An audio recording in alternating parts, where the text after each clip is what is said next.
Right, thanks very much, Bill. Really good to see so many of you here today. It's my sixth national conference. I don't think I've seen as many people as we've got today. Just thinking around the room, I've spoken to people here from North Wales, from Carlisle, from Northern Ireland. I think it's great people have travelled the length and breadth of the country to be here today. I'm pleased as well I'm sharing the platform with Phillippa Farrant, a campaigning mum from Eastbourne and trustee of the charity. What we're going to do is tell you a bit about our campaigning work, the changes we're starting to see, how you can all get involved, with Phillippa sharing some of the challenges along the way, but also some of the positive changes that we're starting to see. So again, thanks to all of you who've joined us campaigning. And I think it's fair to say we are starting to see changes. We are starting to win the fight for better specialised neuromuscular services. We've seen brand new investment over the last 3 years, and that's as a direct result of our campaigning work. Brand new consultants, brand new physiotherapists, brand new care advisors. You hear of government plans for stroke, for cancer, for Parkinson's. Well, now the Department of Health are putting one together for neuromuscular services. Wouldn't have been possible without everyone here today shouting as loud as we can and fighting to get that. We've already heard that the Duchenne Standards of Care document has been rubber-stamped by NICE. Now what NICE are doing is they're putting together guidelines and standards for the other neuromuscular conditions. So really pleased about that, and there'll be more news on that front later in the year. I think one really good example of how we can improve services by working together is if we take a look at the growth in the number of neuromuscular care advisors. We've got 4 care advisors here today: Martin, Andrea, Julie and Carol. And what the care advisors do is that they provide patients and families with invaluable support and advice. And back in 2009, it was clear we simply didn't have enough of them, only 13, most of which were funded by the charity.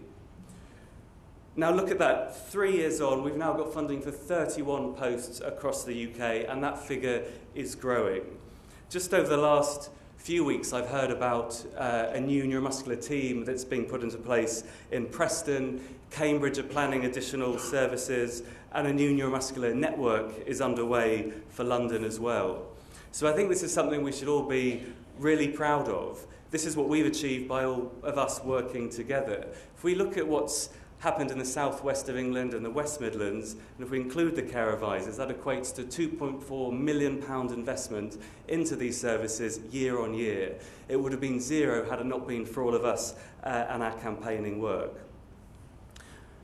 But we're certainly not there yet, and we have made progress. We've still got a huge amount of work to do. Many of you would have heard about NHS reform and the changes that are on the horizon on that front. So again, we are going to need to make sure that we protect the services we've won and make sure we extend and we get some new ones as well. So how have we gone about doing this? Well, many of you have been to our muscle group meetings, and campaigning locally has been a really important part of our work. What we've done in the muscle groups is bring together people with a condition, with their MPs, with clinicians, and we've brought in NHS directors so we can tell them exactly what steps they need to take to improve care in their local area. So thanks to all of you who've come along to those meetings, and please do carry on coming in the future.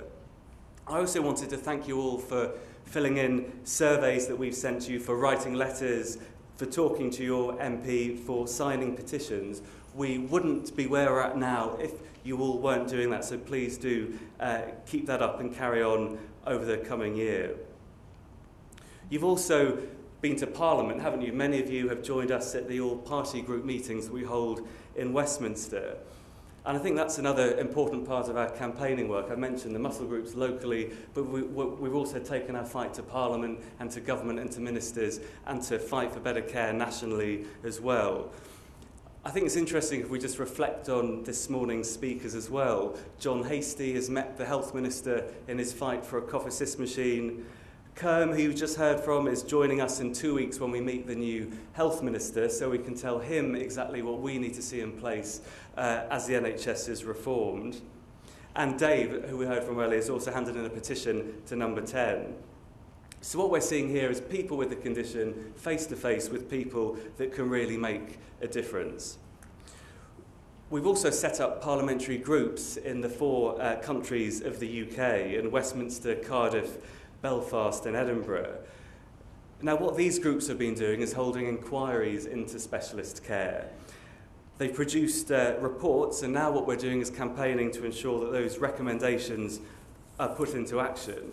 The reports in Wales, Scotland and Northern Ireland, many of you would have heard about. They're all named after families who lost loved ones to muscular dystrophy. The Thomas Report, the Mackey Report, the McCollum Report.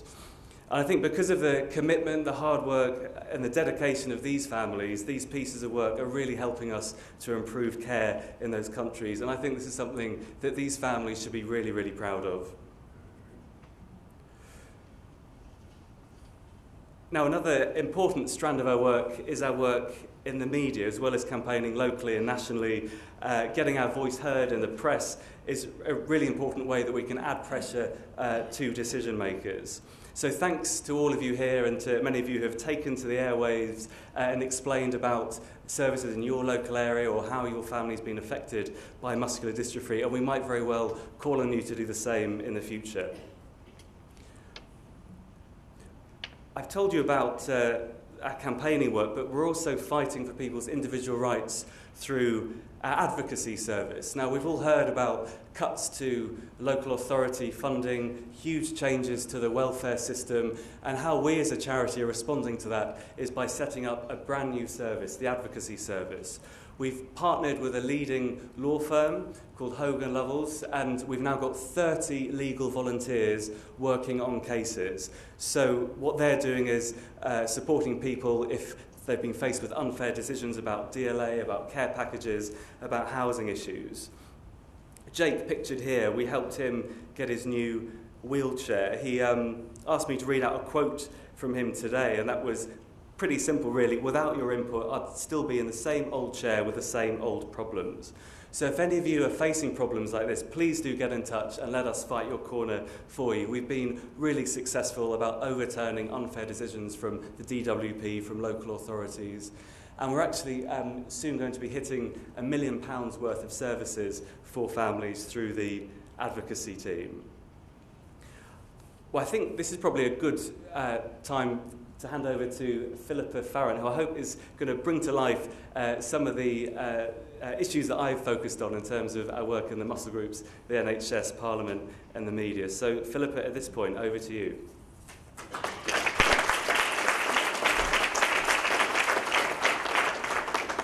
Good morning, everyone, and thanks to Nick for setting the scene so well. Just to introduce myself to those of you that haven't met me, this photo is slightly out of date, and I think if Daniel was here, Daniel's my son on your left-hand side there, he's now approaching his 21st birthday, so I think he might be a tad embarrassed. And this is me on the right a few years ago, meeting the Health Minister. So a bit more about my background. Daniel, as I said, has got Duchenne muscular dystrophy. I'm a trustee at MDC, as they've said, a position I'm very honoured to hold.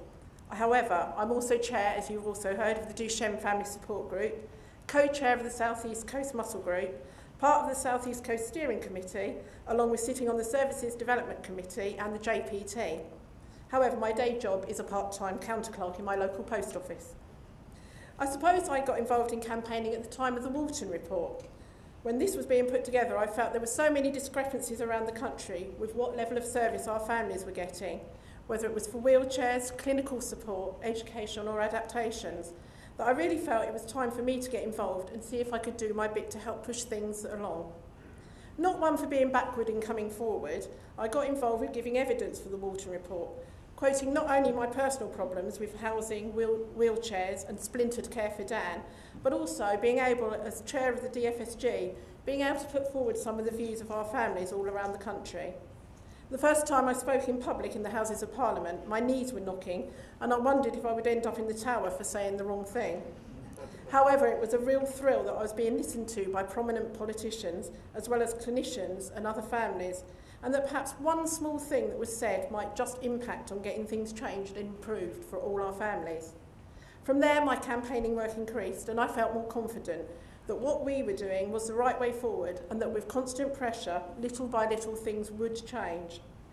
The Duchenne Standards of Care was probably the next thing I was involved with, and here we are today with these being published, accepted and used by clinicians around the country and now being endorsed by NICE.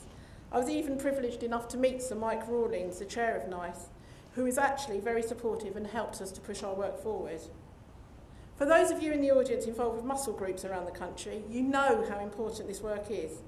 These are groups set up, as Nick said, around the country to actively campaign and improve services locally for all those with a neuromuscular condition. Although my main expertise is Duchenne, it has been great to meet other families with other conditions, and this has impacted on my work as a trustee, as I've learnt such an awful lot about other conditions under the MDC umbrella. For us in the South East Coast region, our primary campaign has just been to get a family care advisor in post. It's been a real uphill struggle.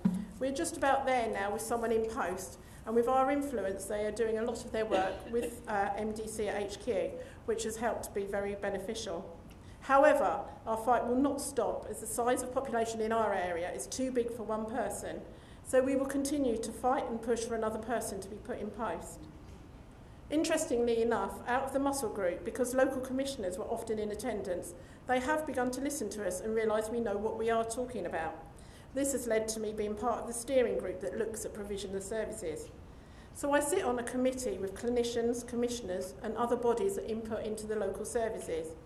It's been very interesting, and I'm sure now that I'm getting fluent in commissioner acronyms. At this crucial time of NH reform, it is great that we are involved at this level so we can help implement change in our favour. I've continued to be involved in the parliamentary work and regularly attend the APPGs at Westminster. This has now meant that my local MP, Stephen Lloyd, is involved, and he often attends when his constituency work allows.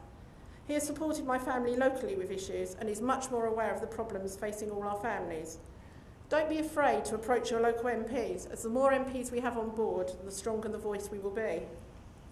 As a direct result of campaigning and using well-known people, the media, both nationally and locally, have got involved. This has ranged from small articles in my local paper about my housing problems to appearing live on BBC News 24 being interviewed about the Walton report and my involvement with collating information and giving evidence. This was my biggest media coverage, as there was a pre-recorded interview the day before at home, which meant I rapidly had to spring clean.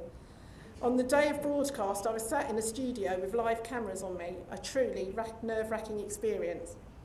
Recently, I was interviewed by Radio Sussex on the impact of the new NHS reform and what it would mean for all our families, whether GP consortiums would be able to cope, and whether the new NHS hierarchy with the abolition of PCTs would work. That was less scary, because at least it was done in the privacy of my own home without needing the makeover and smart outfit. On a serious note, however, the power of the media is very strong, as we all know, and thanks to the media team and support at HQ, various newspapers are aware of what we do. They will come to us for stories, as well as us being able to highlight things that we want to be broadcast. This has been incredibly useful for the Trailblazers campaigning work, as well as all the other campaigns that we're involved in. I suppose the other type of campaigning I've been involved with, as Nick touched on, is the advocacy.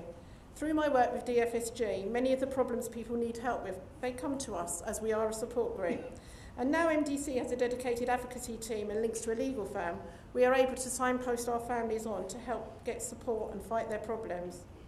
On a personal level, I've used the team. Firstly, a few years ago when fighting for funding for Daniel to get Nita eaters, local OTs thought they were not at all essential, but with the dedication of the team, we were able to get them. And more recently, I'm having problems with East Sussex County Council on financial issues with Dan's benefits and care package. So again, the team are involved helping support me and approaching the right people. So please do pick up the phone or contact the team at HQ. They will be glad to help. When I first got involved with campaigning, I was very much of the impression, what on earth can I do? And who's going to listen to me? And even if they do, what difference will it make? However, over the years, things have changed. We have been listened to and we are making a difference. We now, as we know, have care advisors in all parts of the country, and the APPG in Parliament is influential in helping flag up problems. The NHS commissioners listen to us for advice, and although there's still a lot to do, we are making changes and helping to influence decision makers. The pinnacle of all of this for me was when I was privileged to attend the Charity Times Awards evening in 2011 to represent MDC along with some of the team from HQ. We were a very small charity compared to many there up for awards, but we won Campaign's Team of the Year, public recognition for all the hard work of everyone involved with MDC. A proud moment for myself and MDC. As usual, I've talked far too long, but I will be around in the campaigning workshop if anyone wishes to talk to me about any of this. I'm not advocating that everyone does as much as I do. Everyone has their own lives to lead and to deal with, and not everyone is as vocal as me. But even by attending muscle groups, we will increase numbers, and then people will have to sit up and listen to us. Thank you.